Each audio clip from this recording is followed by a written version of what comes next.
Today's video is going to be a little different because I actually wanted to share something with you guys. It's my testimony. Grew up in a very toxic household. I had very bad people around me. I was in a very filthy house. I didn't have a good living situation, and I went from house to house to house as a child. And I remember constantly moving and going from schools to schools. I dropped out of high school when I was in the 9th grade. I didn't believe in God. I would say I was actually agnostic or atheist, whatever you want to call it. Because of everything that I went through, I just didn't believe God was real.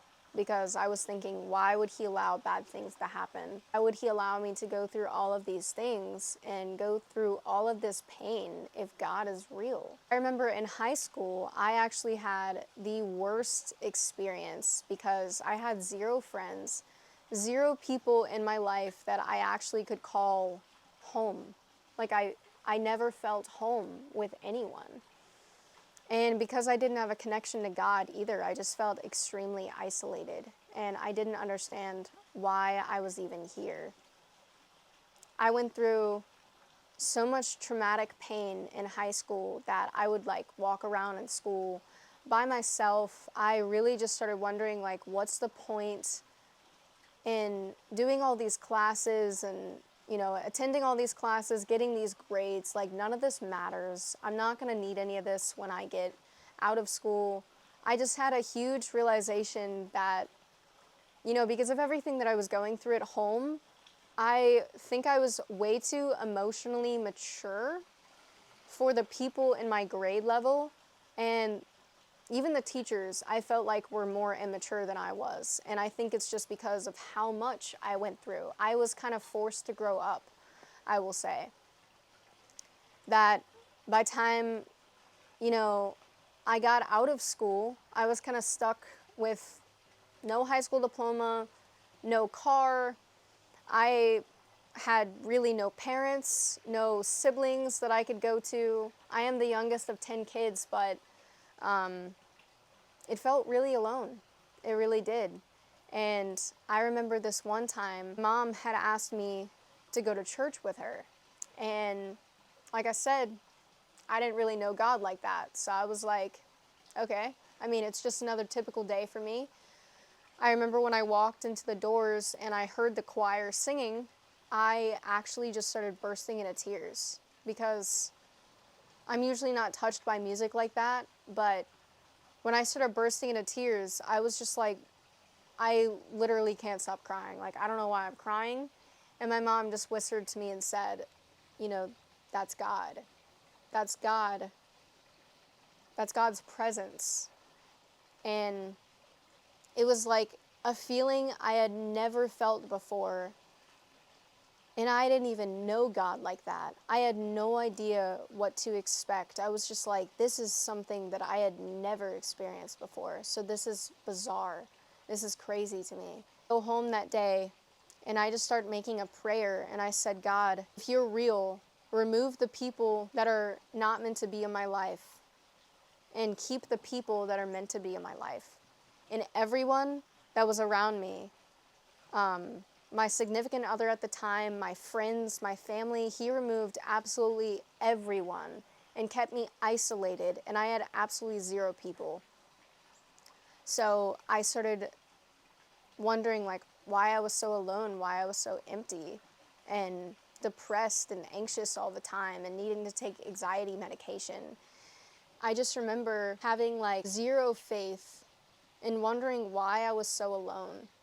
And I remember I had someone that I hardly knew reach out to me and say hey, let's go get some drinks. Let's go smoke. And I wasn't the type of person that did any of that. So I was like, okay, I mean, let's do it.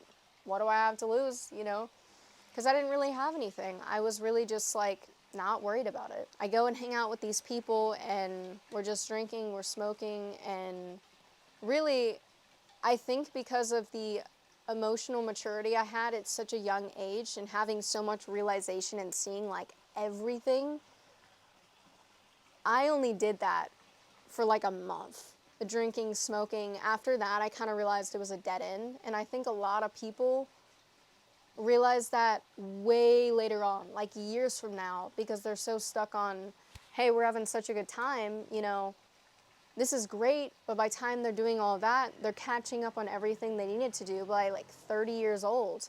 And they're realizing that all this drinking and smoking was actually just a distraction from work and making content and editing. I don't know, something. Like whatever they wanted to do in life, now they have to do it at 30. And I realized that way sooner because I'm like, what's the point?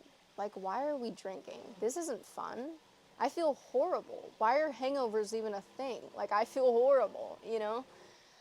But I remember calling up this person that out of everyone that I had ever known in my entire life, I thought it was crazy that I called this one person that I thought of at the top of my head.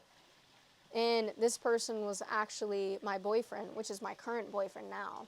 And I called him up and I said, hey, can I live with you? He said, yeah, absolutely. I would love for you to. So I was like, okay, that's awesome.